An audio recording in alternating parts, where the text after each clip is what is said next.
Hello, Leone. I'm waiting for your audio to connect.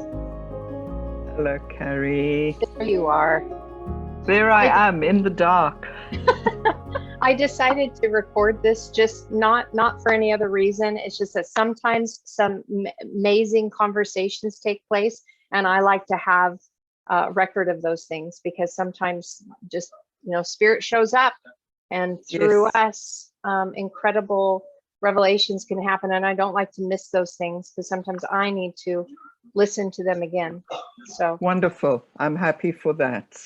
So yeah. sorry that I'm sitting here by candlelight. I was very careful with my electrical supply because I'm on solar.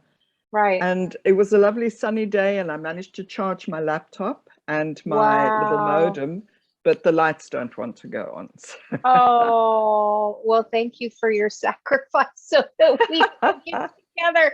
I love the fact that you're in candlelight, and I love the fact that you use solar power. That is amazing. So you're off grid then? Yes, very much off grid, and it's awesome. it's been challenging for me. It's an adjustment. Absolutely. I'm used to just plugging my devices in and doing whatever I need to do. I don't mind not having lights, but it's difficult for me when I can't charge my laptop. I get it. It's beautiful. It's lovely. We've got to well, and I'm sure that the frequency too of the surrounding environment, but not having all of the dirty electricity or whatnot affecting the vessel, that helps tremendously. Yes, very much. Yeah, and it's very rural, very beautiful, very. It's still, life here is still lived the way it was 50 years ago or 100 years ago. Wow. With some extra commodities to make it more comfortable for people. Right. Yeah. Right.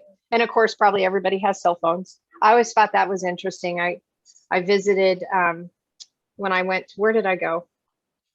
Give me a moment. I'm not thinking right now with the country I went to, but it was, very, very interesting to see how far removed from like the way things are done, and looking at the way people live, but yet everybody had a cell phone. I couldn't, there was a disconnect there. I'm like, I don't get this. I'm looking at these power poles and thinking that is a fire waiting to happen. And that is like super dangerous. And I'm seeing these holes in streets where there should be grates so people don't fall into the sewer, and they're open. And I'm on it, but everybody has a cell phone. And then there's homes that have dirt floors and are like little shanties, yet they all have cell phones. What? It just wasn't. It sounds like South Africa. If you go into the poorest of poor squatter, what we call squatter camps, where people live in makeshift huts, they're made from plastic and pieces of tin. They all have a satellite dish, and they've got a TV and a satellite. I'm like, I don't understand it, don't get it. Well, I'm glad I'm not the only one that gets perplexed by that. Yeah. I'm like, wow. So maybe things are just a little bit backwards there, but. Yeah, very interesting. So when I met you, I just wanted to let you know that it was very interesting because it felt like I have known you. I've known you for, you felt very familiar to me. I mean, as soon as I saw you, I'm like, oh, this is not our first interaction. I mean, I don't remember right off the top of, from where, but we have, and it felt very comfortable. It was like, oh, I know you. I've known you. Yeah. So, I've got full body goosies now as we speak to that, and that's always my sign. Yeah. So, and wonderful. I felt that same thing when I met Marita too. It's like there's a very strong connection there, and I'm grateful to be able to connect in this lifetime. And through technology, right? I mean, that which we're perplexed by is that which is allowing us to connect. And so I'm very grateful for that. Yes, as am I. Thank you. Mm-hmm.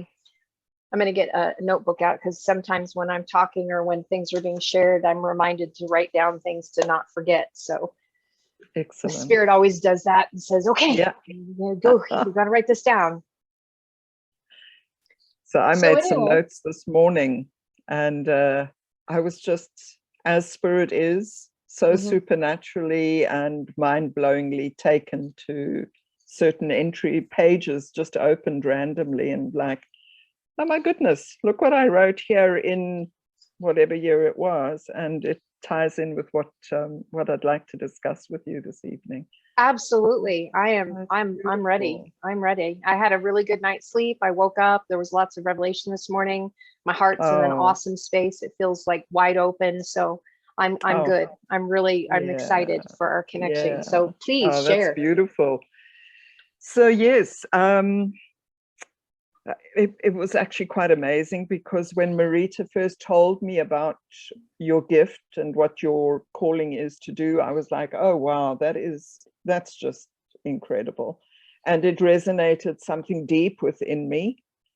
And then purely by chance, I don't even know how I came across the video that you had with Daryl Shelton talking about Yaldabaoth. And I was like, whoa, that's something I have to watch. So I went and watched that. And I was like, wow, I really love what these people are talking about, having no clue that you were the person that Marita had mentioned. And I thought, okay, I'm going to subscribe and try and get to watch as many of the videos as I can. I didn't even finish that first one because it was it was long. It was nearly 2 hours. I know. So I'm still going through that. But there was some important hits for me with that. And then last week, I just got this thing, you know, all these beautiful Rhema words that I've received over the years. It's, I had my spiritual awakening, my deep, deep, deep connection to the Christ in 1986, it started. And I think it was in 88 that, no, it was 88 that it started, yeah. And from that day, as I mentioned to you last time we chatted, every time I needed an answer to something, I would ask, and I would very clearly hear a scripture and go and read it and process it, try and understand it. And I'd say 95% of the time, the answers were absolutely spot on. It was phenomenal for me. And I remember thinking to myself, you can never explain this to somebody else because they just won't get it. But it really felt like God was writing personal letters to me and just reminding me where he'd put the letters. You know, it was that kind of so good. feeling. That's so good. Yeah, so that's how my foundation was built. And it was really, really strong because I learned to trust his voice. Yes. Firstly, what I refer to now as the voice. And when I hear his voice, then I know it's him and I trust it and I trust what follows, what is shared with me. So that's really been special for me. And in doing that, I've seen how I've kind of like spiraled in my understanding of things. So what I understood in 1988 is very different to what I understand today. Oh, yeah. And things have been shown to me that are almost not contradictory, but it's just a different understanding. And then when I started getting this push, for instance, one of the scriptures that I affirm often, not every day, because I'm not very good on routine things like that. I tend to go very much with the flow, you know, where I am and what I'm feeling like doing. But one of them is Psalm 31. And when I was reading that about 10 days ago, that's when I heard the voice say to me, you need to look at this in Aramaic. And I was like, okay, then I better get hold of Marita and ask her to introduce me to her friend who does the decoding, because that would be the perfect person to help me to understand why the Aramaic. And I know it's because there are just very small little differences in the translation, because this is what's been shown to me over the years. I mean, at one stage, I didn't read the Bible or refer to the Bible at all because I knew that the translations were corrupt. So that's the main thrust of why I'd like to speak with you. And then let me just see if I can read my notes here. yeah, so that was the and then I told you about 1 Peter. And then I had a beautiful aha this evening, because Jeremiah 29:11, I think it's 29:11, I hope so, is one of my Rhema words, which I've always just stood on so firmly. And that is, I think many people use it. I have plans to prosper you, to give you a hope in the future, not to harm you. That was mine as well, by the way. Are you kidding me? No, it was the Wow. verse. It was my verse.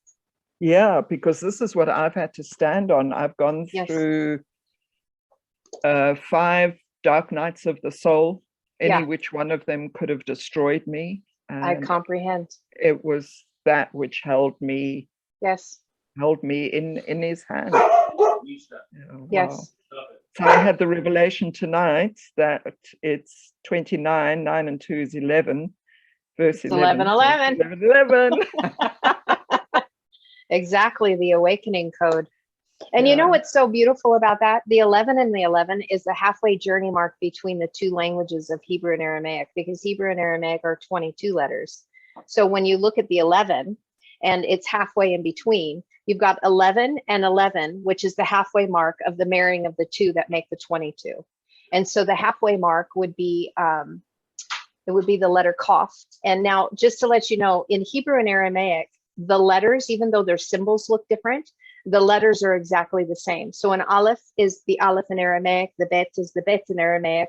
The symbol shapes carry a different frequency because one has more masculine energy and the other has the feminine energy. So even when you look at the letters, you can see how the Hebrew is very linear. And when you look at the Aramaic, there's a lot more curves and it looks more artistic expression, because one is the form of the building process and the other one is the essence of the unseen that fills the form. So they're both needed in the building process. It's from the ben to the bat. Ben is a Hebrew word that means son, but it's to build the family. And it's interesting because son and daughter have the same root. They literally have the same root, and it means to build the family. But the son builds the form of the flesh, and that's why it's got a noon on the end of it. It's like the fallen flesh, and fallen doesn't necessarily mean a bad thing. It just means a very dense form. So the son builds the dense form. When you get to bat, it means that you have completed the form. In other words, you built the form and you filled it with the essence of the divine feminine, which then makes it completed. So the ben goes to the bat. Tav means completion and finish. And it's all rooted in building family through a very spiritual path that is revealed as you go through the building process. So it's interesting to note that Yeshu or Yeshua would have, in speaking Aramaic, because it was the common language that was spoken, that doesn't necessarily mean that it was a lesser language, because really Aramaic, when you look at the word of the Aramaic, Rum is in the middle of it. It means elevated. It's the elevated language. And actually Aramaic, which we know as Chaldean, is older than Hebrew. It was the original language that was spoken, and Hebrew broke off of it. And it makes sense because Hebrew is very masculine. So when the Hebrew and the Aramaic were one, Hebrew got pulled out, the Aramaic got diminished, and then we had the masculine form that was written. All the scrolls were written in the masculine form until the New Testament. And so we had this building process, which still had the feminine in it, because you can't have it without it. And when you look at the Hebrew, you see the feminine in there, but they always discarded it. It was very masculine. And you can see how Judaism was built upon that. You can see how the inverted world was very much built through the patriarchy, so much so that we saw God as masculine, instead of understanding that the masculine and feminine had to be one in order to create. You got to have both. Absolutely, or you're in both. Because if you're in the inversion where you're creating without the feminine energy, all you have is the masculine, and it can't support itself. It can't bring forth life. It can try, but all it's doing is imitating the real, because it can't create itself. So it only can transmute that which it sees into a different shape or form, but cannot create anything new. Wow. So connect that back to Yaldabaoth not having, and just being that. and everything created through that masculine energy, but it was only really transmuting that which was of itself, but couldn't sustain itself. Wow. Huge difference. And so I can see why there was the emphasis on the Aramaic. But really, the best thing for us to do is to begin to bring the feminine back into the Hebrew, because when you do that, then there's the opportunity for the two to merge back into one. But only if you can see the feminine within the masculine. Because if you can't see it, then how can you transmute it into that which is necessary to create life and sustain it? So I'm not sure. There's probably a written form of Psalm 31 in Aramaic. I would have to have access to that. I have it through the Hebrew, and I just pulled it up to look at it, and I can see it's a beautiful verse. I mean, it's an absolutely beautiful verse. Oh my gosh. And so I'm like, well, of course that would be what you would be directed to take a look at. Because in Psalm 31, I mean, the fact that this is one that David wrote, and his name means beloved. Wow. He is the beloved, and this is the beloved. I'm going to just show you this right now. We can talk about it, but we may have to set some other times to discuss some of this some more, because, if you've seen some of our teachings, because I know you're new to it, it takes a very long time to dig out one verse because there's so much information in it. It never ceases to amaze me about how much information is just never able to be translated into English. The deep waters are truly deep. I was looking at a verse this morning. It must be so satisfying, so deeply gratifying to discover this. It is. I mean, I'm quite emotional just listening to you describing these things, Well, because it's the language of love, light, love. I mean, it's the mirror of origin, of source, of where we came from and who we are, that we have forgotten and that we separated ourselves from, so that we could experience what separation was like. And so when you go into something that feels like home, when it feels like the oreta, the place that we came from, you can't help but be drawn into it. And it is extremely satiating. I've backed off, kind of let people know on the YouTube channel, I backed off from doing I was putting out sometimes 2 videos a day, in a year and a half, I have over 750 videos in a year and a half.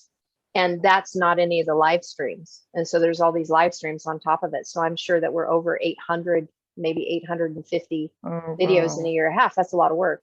And I realized that I was sacrificing my own time in the Word. Like, I would break down verses and help my tutoring, through tutoring with my students, but I was losing the time in. Yeah. And so this morning I was like, you know what, I'm going to get back to it. And I broke down a verse that it blew me away. This one little sentence, it wasn't even that long. And it was like 8 paragraphs of information. And I'm like, oh my gosh, this is so amazing. And then just with one verse, you just push yourself away from the table and go, wow. In fact, the word satiation is shabah, or I don't even know how to pronounce it that well because I don't speak it. So maybe one of these days, Marita can help me learn how to speak it, because I know it and I study it and I see it, but I just don't know how to speak it very well. I'm like a kindergartner with the first grade or a first grade book trying to say, those old books that we learned how to speak and they're just really choppy and it's I'm sure Creator thinks it's cute. I find it annoying. I'm like, I should know this, but it's Shabbat, it's Shin Bet Ayin. And what I love about the satiation part of it, Shin Bet Ayin, if you look at Shin Bet, that's a shortened form of the word that means to sit and dwell. It also means to marry. So sit and dwell in the place of being married. And since it's a Shin Bet, what it's saying is that you found the 5th element. You found the essence of the fire on the inside, because Bet is inside and it's temple and it means family. So you found the fire, you found the spirit essence within. that gave you, and then the ein means to see and to know and to have purpose and to see the larger Oh my landscape. goodness. So Oh when my you are goodness. satiated and satisfied by looking at least one word, you are in that place where you're bringing yourself to marry yourself, the divine masculine and the feminine. Then it gives you the ability to see and know your purpose.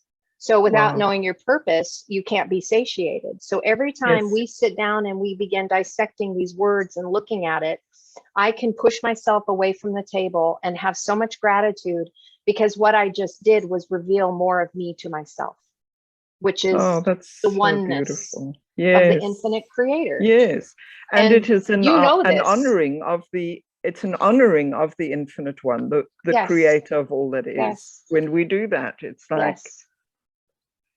And so we yeah. are fractals of that same source. So we are learning more about ourselves, but we're learning more about the vastness of the one infinite creator that we are in our unique expression in that Yeah. fractal. Oh, that's beautiful, So Carrie. you can't see it in English. It diminishes it. So this is why you'll go back to a verse, and yet there's some light in it, right? Because Jeremiah 29:11 was very important to both you and I. It's like, you know, here's my life force energy. Here there's a purpose for my life. You know, there's Yes. a purpose for my life.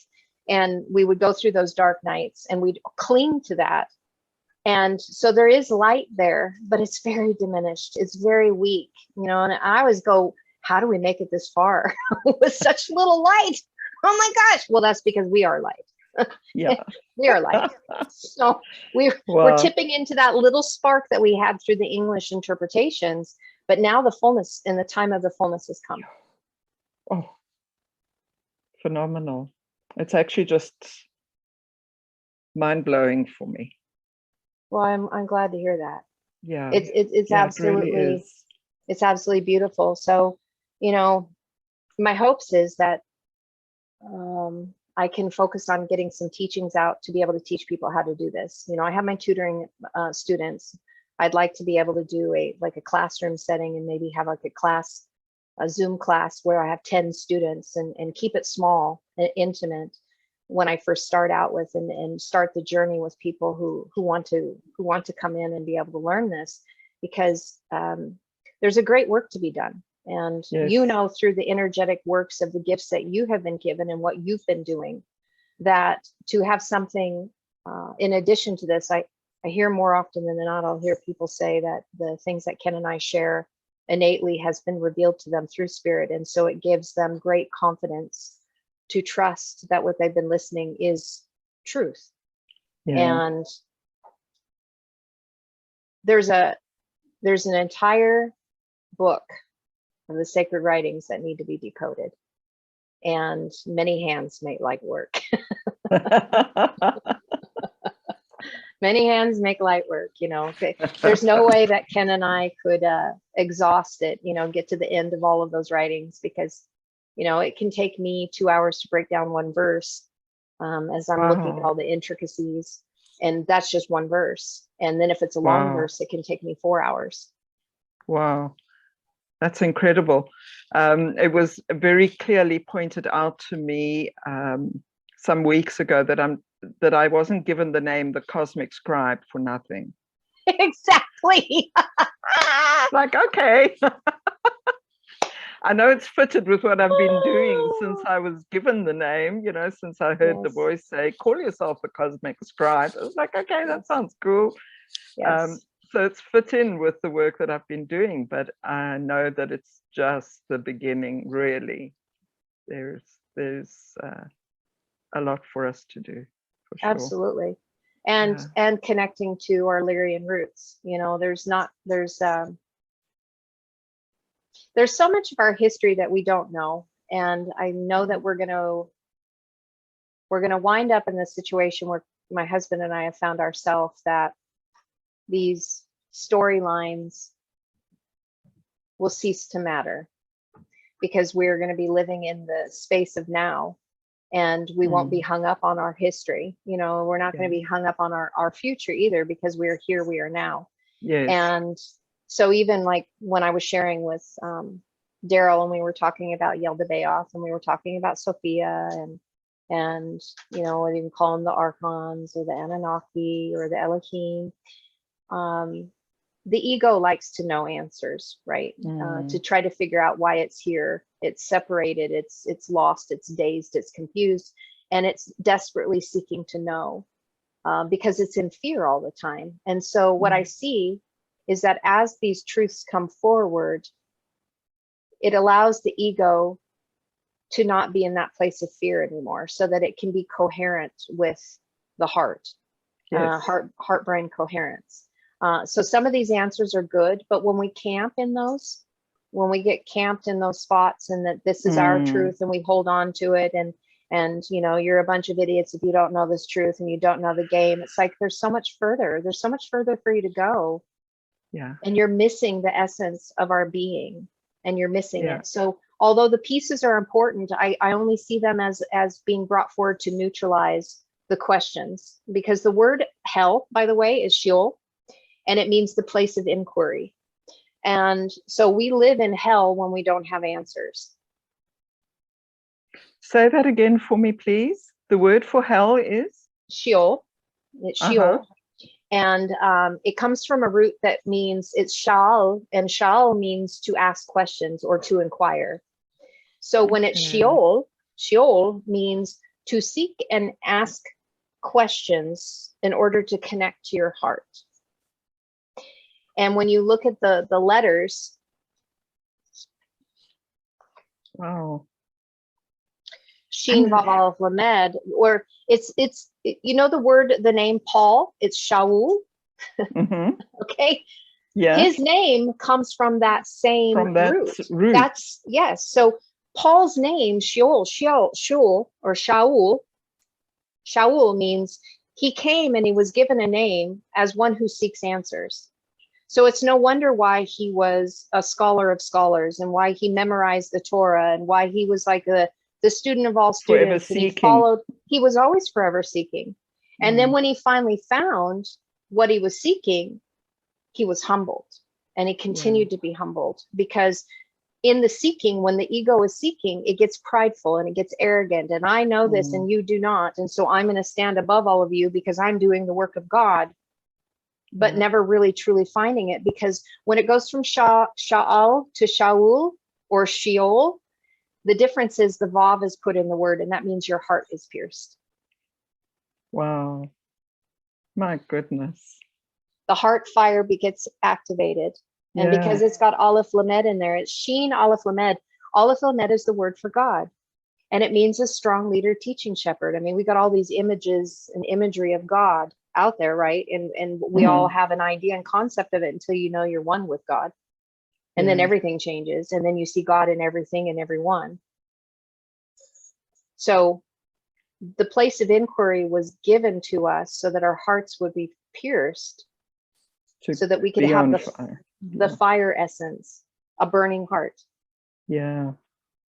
Wow. Which is the spiritual alchemy. And see, the thing is you already know this intuitively. You know this innately.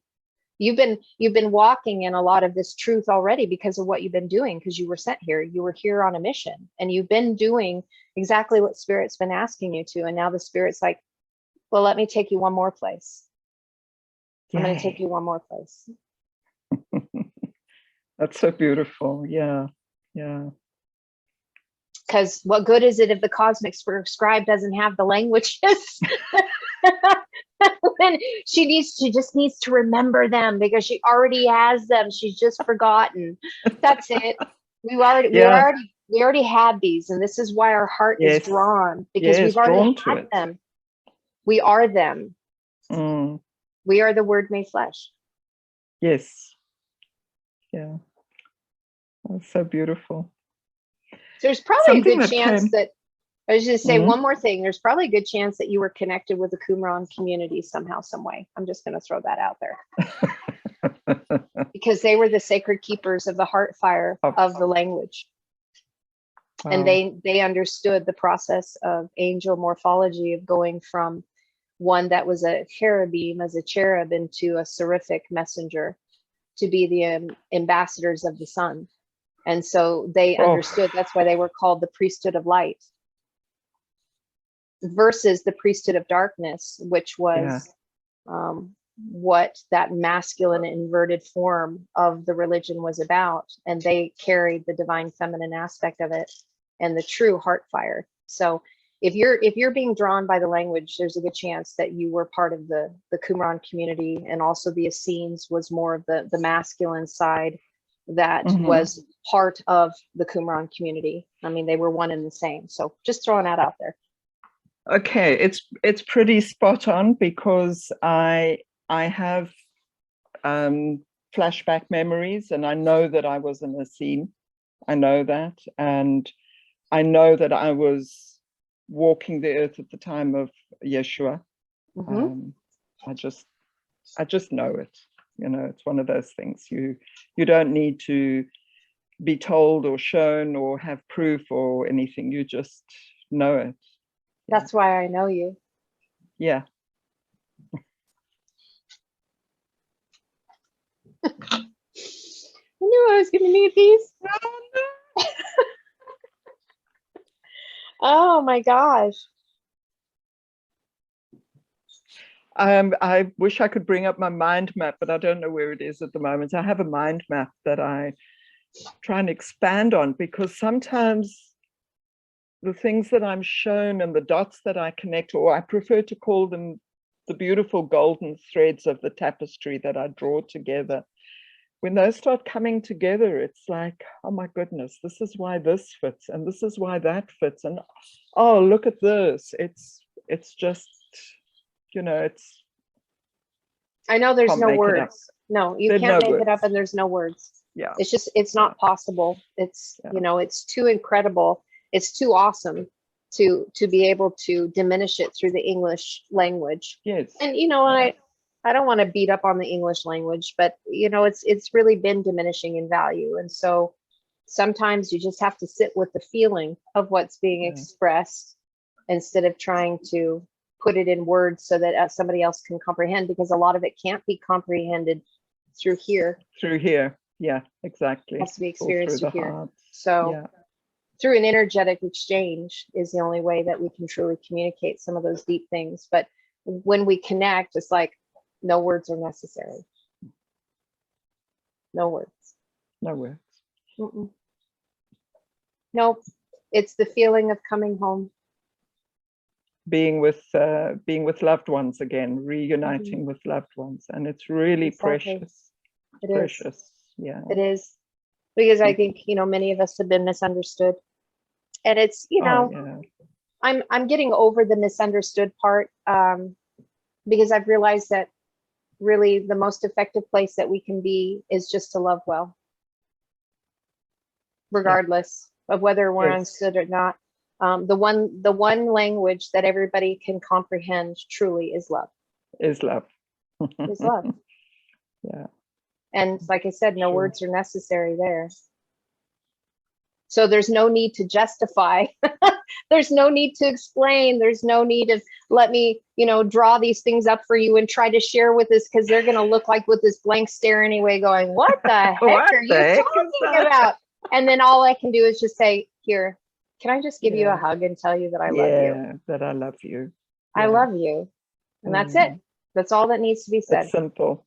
It is. It's simple, and it's profoundly immense. It is the greatest weapon of warfare that we have in a system of duality as well. Hallelujah. Hallelujah. By the way, that word hallelujah, I love it because it's universal in every language.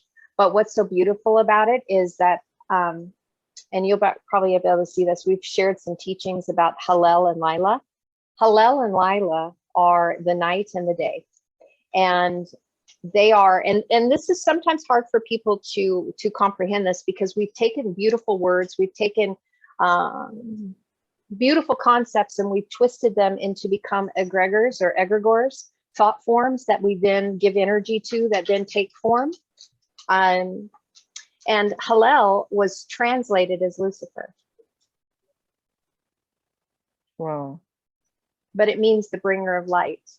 Lillah is the darkness, and lillah and hellel are spelled the exact same way, just their letters are in opposite order. One reveals the darkness, one reveals the light, and when they come together, they form the word Halleluia. Oh my goodness. I know. And then Wow. when it ends with the Yod Aleph, because in Aramaic would be Alleluia. When it ends with the Yod Aleph, it's saying that when the light and the dark come together as one, there the power is, the essence of the unseen that is now absolute. So even I can see that with the latest Matrix movie that came about, and the uniting the light and the dark into oneness is a power that cannot be stopped. Cannot be stopped. And it's the absolute, as you said, it's the absolute. The absolute. It's the truth of everything that is. Such goosebumps. Good. Well, it's the truth that everything that is, and the truth that everything that ever will be, and everything that was. So when you look at it, Alleluia is really who was and is to come. And is to come. As is right now in being. And the time period that we live in with the revealing, you know, because we're living out the book of Revelation. It doesn't have to be the way the English writing says. That's the beautiful part. That was one of my questions. Oh, good. Like, what's going on with the book of Revelations? Because it ain't what I think it is. It isn't. It isn't. One of the very first books that I started breaking down when I started venturing into the Aramaic, I will tell you this. This will help you. There are some laws with the language that switch when you move into Aramaic from Hebrew, or rather return back to Aramaic, because really we're merging the Hebrew back into it. And that has been my goal when I break verses down, is I always bring the Hebrew equivalent and show how they merge, because they're meant to be. We're not supposed to separate them. They were never meant to be separated except for the sake of experience in our dual system of good and evil. But there's rules in the language that make letters do certain things. And I started asking questions. I was like, okay, so if 2/3 of our sacred writings, or rather maybe more like 3/4 of our sacred writings are Hebrew, then how come the New Testament was written in Aramaic? Now, we were told that it was written in Greek, and that was the original language. It's not the truth. That's what they wanted us to believe. It was Aramaic. And then those letters had to be translated into Greek for the Hellenistic Jews so that they could comprehend, because they lost their identity, they lost the language, and the writers were trying to get them back to their roots, to the ancient roots, which would allow them to return to the source of light. But there's laws, and there's different patterns of what the letters do. I'll just throw something out there. I know that you won't have the connection in your incarnated knowledge right now, but this will probably resonate within you. One of the profound elements that we see the sheen move to a samek in Aramaic. And what's so profound about that is, so the sheen is the essence, the fifth element of the quintessence, that which allows us to connect to Yod He Sheen Vav He. So you've got the mother and father of the tetragrammaton. The sheen, the fifth element, actually makes the word Yeshua. And the word Yeshua means salvation.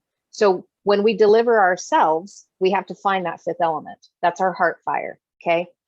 When it moves to Aramaic, the sheen, which is all over the place, ends up turning into a samek. The samek is a letter that means the signet ring and the wedding ring. It also means the place where you're hedged in, propped up, and supported. So that heart fire is meant to take you into the place of where you become married. And you become married within yourself, those masculine, feminine energies, and then you're given the signet ring, which comes with royalty and authority. Yeah. And so that's one of the rules. That's what ends up happening in shifting back into Aramaic. And when I started seeing that, I'm like, oh my gosh. And then another thing, you would see the dalet, which is the door. And the dalet means, when you look at the forming of the word, it's basically saying the weak and the feeble, something that is disconnected, that needs to be connected, water from a deep well, and delivering. This is all connected within this word, but then it has a tav. So it's like, wait a minute. So the door, what is the door? The door is meant to take you inward so that you can deliver yourself. Yeah. You need to deliver yourself. It's not through Jesus's work on dying on the cross that saves us from our sins. He was murdered. He was murdered because of what he was doing. It was a political agenda. Yeah. His death didn't deliver us from anything. His words are what brought life. Yeah. He was pointing to the door within. Go within. I want you to be one with the Father like I am. So listen to my words. Let them bring you life. It wasn't his death that brought life. It just brought death. But he did lay his life down because he knew that he would become a stumbling block. Coming. Yeah. Well, he knew it was coming, but he knew he would be a stumbling block, and Rome created a stumbling block out of him anyway through his death. Because he knew that many people would only seek him and want to be in his presence for that which he carried, and they would begin to worship him, kind of like people do nowadays with gurus. And they'll worship them instead of like become the message. Or take the teaching really and truly into the heart. A true guru doesn't want followers. They aren't seeking followers. They're trying to share deep mysteries with you so that you would stop following in them and become what their message is entailing. And that's what Yeshua was like. I don't want followers. I don't want followers. Seek source, seek the creator, become one. So the door, the Dalit, is all of a sudden like preeminent all over the New Testament. It's like added to all these words. It's the door, go within, go within, go within. And it's talking about the mother because it's on the prefix side of the word. And to see it move and be so prominent when Yeshua himself said, I am the door.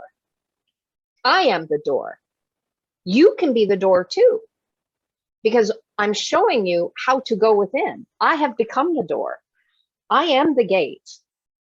I am the gatekeeper because I've entered into my heart. So therefore, I have the ability to show this to you because you're going to see as a mirror. You're going to see your weak and feeble position, and you're going to see that you got disconnected from something. And I'm going to continually point you to the end, which is connect to your heart, deliver yourself from your ill and weak, feeble position, find life within. So beautiful. So the other thing that so powerful, and yet so distorted and misunderstood. And exactly. And so that's one of the other rules. You'll see that Dalit all over the place. And then the last one that I've seen, these are just the predominant ones because there's others, but I'm just sharing you the predominant ones, and I can see why the focus is Aramaic for you right now. Foundation has to be Hebrew, but then the Aramaic, they dovetail. It's like they have to be. The last one that is so profound is the movement of the Aleph to the suffix side.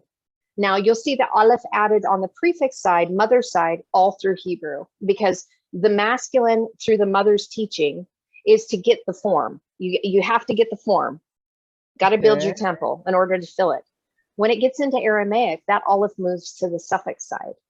And the reason why that's profound is that is bringing in Father's mature message. This is the esoteric side. This is the deep hidden teachings that are only given to those initiates who have already become the bride. Now, the bride just simply means you are accountable for that which you do. You've learned accountability. You set yourself apart for your season of preparation to enter into intimacy. So once you graduate from mother's teaching, you are now accountable for everything that you do, externally. I am responsible, and I'm accountable for the stuff I do and the stuff I say. I am going to take ownership of that which I do. So it's graduating you into the place of sovereignty. So you're not a victim. Nope, I did this to myself. Yep, I'm going to own up to it. That's me. It all points to me. So that's the bride training. Well, when you get into the father side of the training, this is when you go through the dark night of the soul. This is when you go into the place of the hidden, which is your heart. And all of the things that you're trying to hide, the things that you don't want to see about yourself, the decisions you made, everything that, because it's very easy for us to paint on a good face and to put up a good show.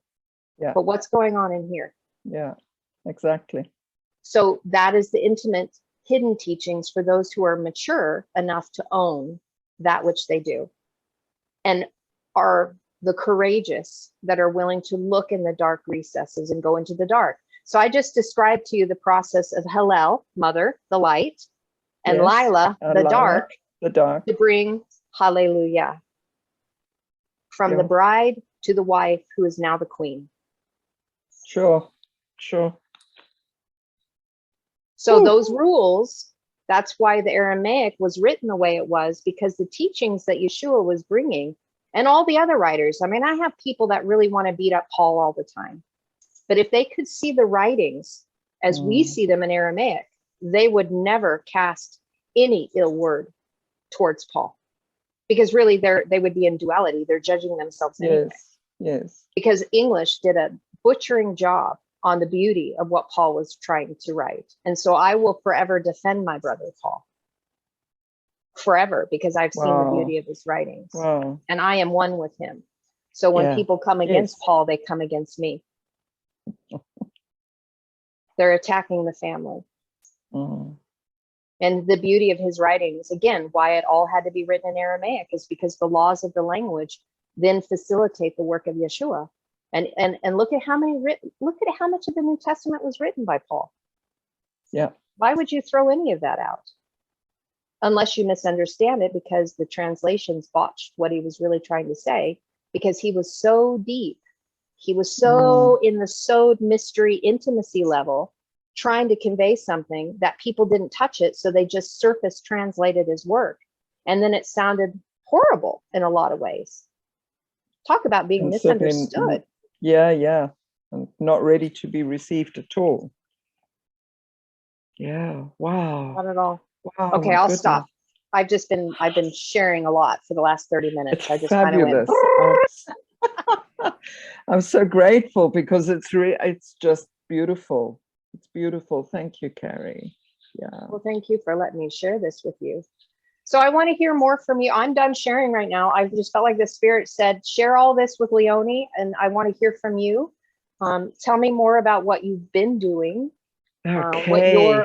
What you were sent to do in the work to help assist all of humanity, because that's what we're doing. We're assisting all of us. Exactly. Yeah, exactly. I had I think let me start with the work that I do with why I'm the Cosmic Scribe and why I have a project called the Royal Lyran Project. This all was seeded in 2018. I went on a shamanic journey to get some answers about my own stuff, and I was shown some geometry, some strange symbols in this journey. And I was like, my goodness, what is that all about? And the beings that I encountered, I connected with 13 beings of light. And they were really they were love. They were so beautiful. I could just feel the love. And I said to them, well, what must I do with these symbols? And they said, just meditate on them. Okay, that's fine. Then I think it was a day or two later, I did another journey and encountered them again, and they gave me another 3 symbols. So I had 6 very, very basic symbols. And again, I asked, what must I do with this? And they said, meditate on it. So that's what I did for 3 weeks. I had no idea what they were, but I drew them with my eyes closed while I was still in the journey. And then after I'd meditated on them for a while, I was like, well, I really don't understand this. I don't know what I'm supposed to do with this. And I read an article from Lisa Renee. I don't know if you know of her, but she brings some really beautiful teachings as well. And everything that she wrote in that article was depicted in the symbols that I had, and it was in the same order. So my symbols represented words that she'd used, and they were in the same order, and it was like a key that was given to me. Wow. And I had I had a wow. I was like, goodness, wow, what I've drawn represents what she says. So, and I can't even remember the text that she'd written, but it was the key that I needed to realize that there was something deeper with these symbols. And then very quickly, I started seeing geometries in my sleep. And when I wake up in the morning, I render them, do what I call rendering. So I draw them on an A4 paper. And in the beginning, they were really quite primitive. You know, I smile when I look at where my work is now, but in the beginning, it was like a kindergarten child doing a stick figure. Yeah. Exactly. And now I do these incredibly complex sacred geometry codes. And then I received, so back in the late 80s, after I had my encounter and opened my heart to Yeshua, not long after that, I started singing in what we called back then tongues. So I would speak in tongues and sing in tongues. So that's the beautiful light language. And then I realized with this journey that the language that I was given to scribe is the written form of the light language that I've always been using in my sacred work and in my prayer.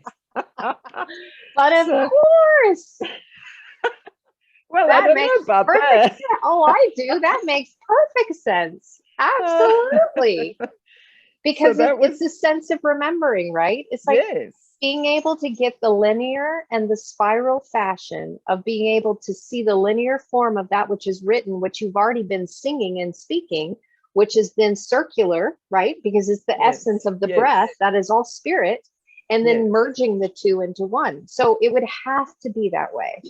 And it's like, remember. Beautiful. I mean, all of this is the remember why you're here, because all of these codes, everything that we are all bringing, we all have a piece to this. It's not just one person. It's all of us. And we're united. It makes me so excited when I see that somebody else is starting to get it and they're also bringing it, because as each of us brings our gifts, this is when the magic happens. That's exactly right. That's exactly right. And Marita and I, in our interview, we were talking about the kesem, the magic, and what that really means. You know, I did want to let you know, though, that the shaman, the word shaman, it's a Hebrew word, and it means oil. And it is Shin Mem Nun. And you're going to love this. You're going to love this. So a shamanic journey is one who goes to seek the spirit fire so they can be part of the musical instrument, the chord of creation, where they have entered into the waters within here while they are in their flesh. So the shamanic journey allows you to connect to the harmonics of the universe and through Gaia, through that, so that we can be part of the chord. So we're not playing an instrument that is not in tune with the frequency of that which we were truly meant to be, and to connect from not only the earth to the heavens. Wow. That's what a shaman does. So moving to me. So you are of the living fire and the living water while you're in the flesh. And that's why you had to go on that journey, because that is what renders the fat into the oil so that your lamp can burn brightly. Wow. You had to go through that. Yeah. You're welcome.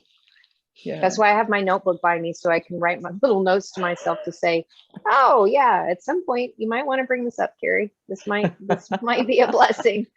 Well, just that to help is more dot connect, right? More of that divine convergence of why our walks have been the way they've been. Yes, exactly. And you know, it's very easy that one can look back on things that have happened to you and fall into the victim mode. But I just see it as, wow, thank you that I experienced that, because today I can do this or be this, you know. So that is, the heart of gratitude, the Todah Rabbah, or Tebutha, I think it's Tebutha in Aramaic, Tebutha, is that process of building. You know, it's the expansion of the gratitude, and we had to go through our affliction, the affliction that we walked through, in order to be able to have a heart of gratitude.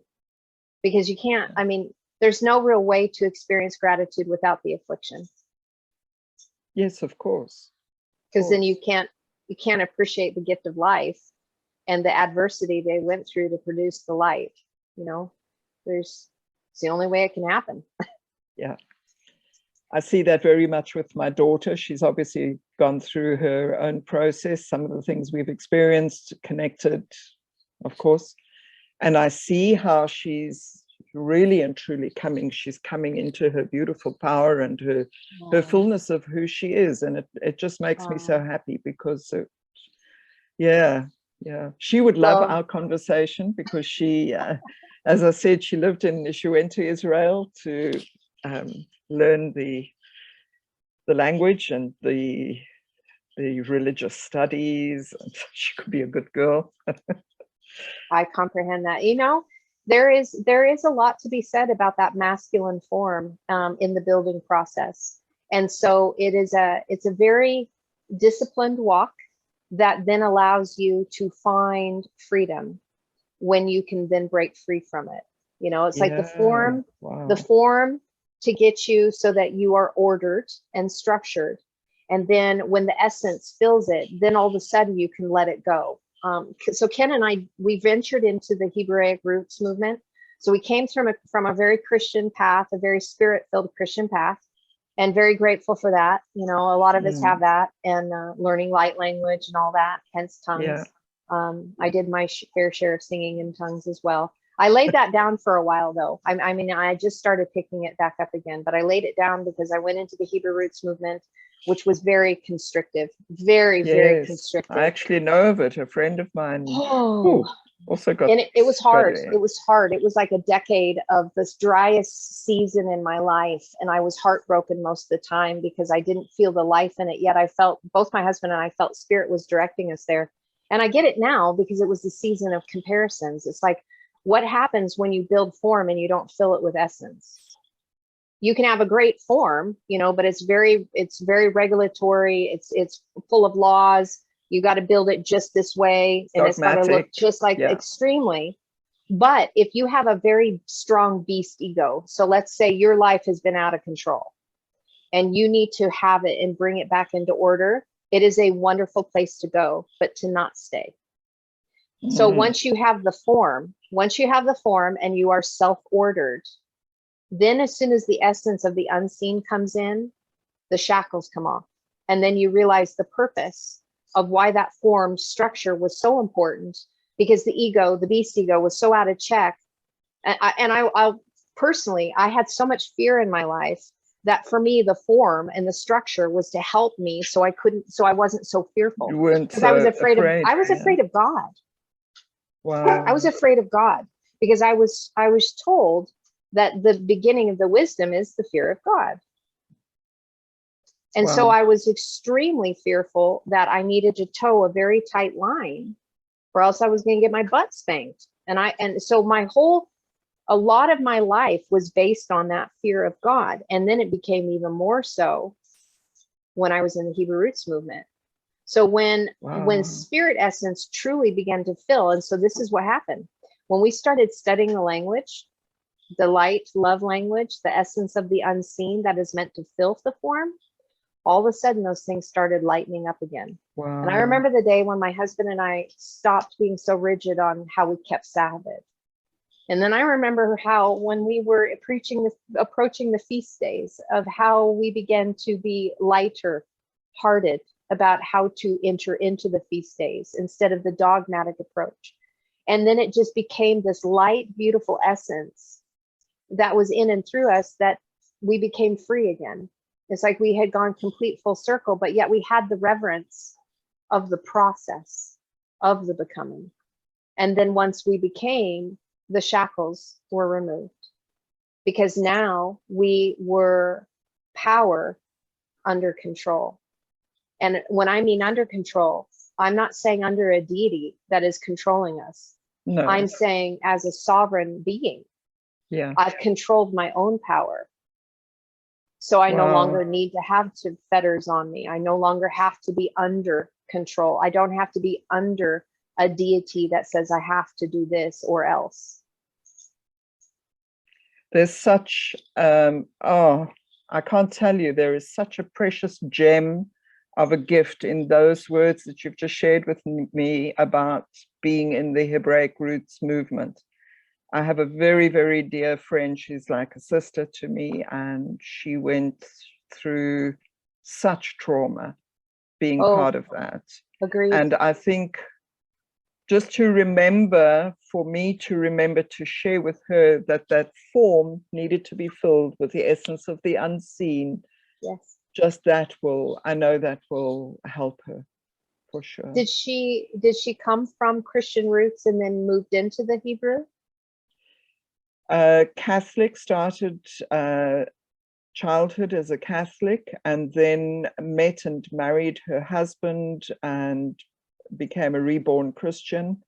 And then he somehow got into the Hebraic roots, and the family had to do it. They had to, and it was very controlling, almost cult-like, and dictatorial, and there was just no freedom and no love. And it's very, very narcissistic. It's very narcissistic. Yes. Yeah. Especially with that heavy patriarchy. And, you know, it's because they support the control of man, meaning the masculine entity.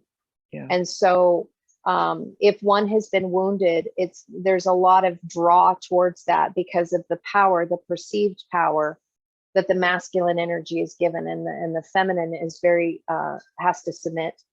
There is no voice, and so what does that do? That squelches out the spirit, because the spirit is that feminine energy, and it just there is no life there. Wow. There is no life.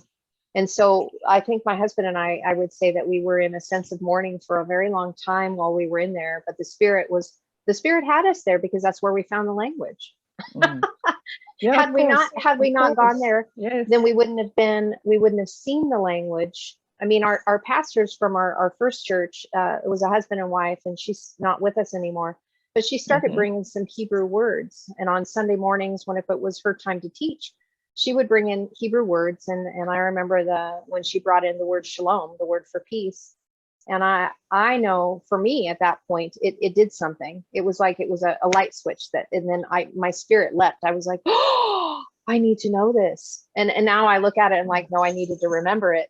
But it was the igniter. Yes. It was literally the igniter that woke me up. And so we had to go in that direction. And so now I can see the comparison. I can see the Christian camp very clearly because that's where I was. And then I can see the Hebrew roots camp, Messianic, because that's where I was.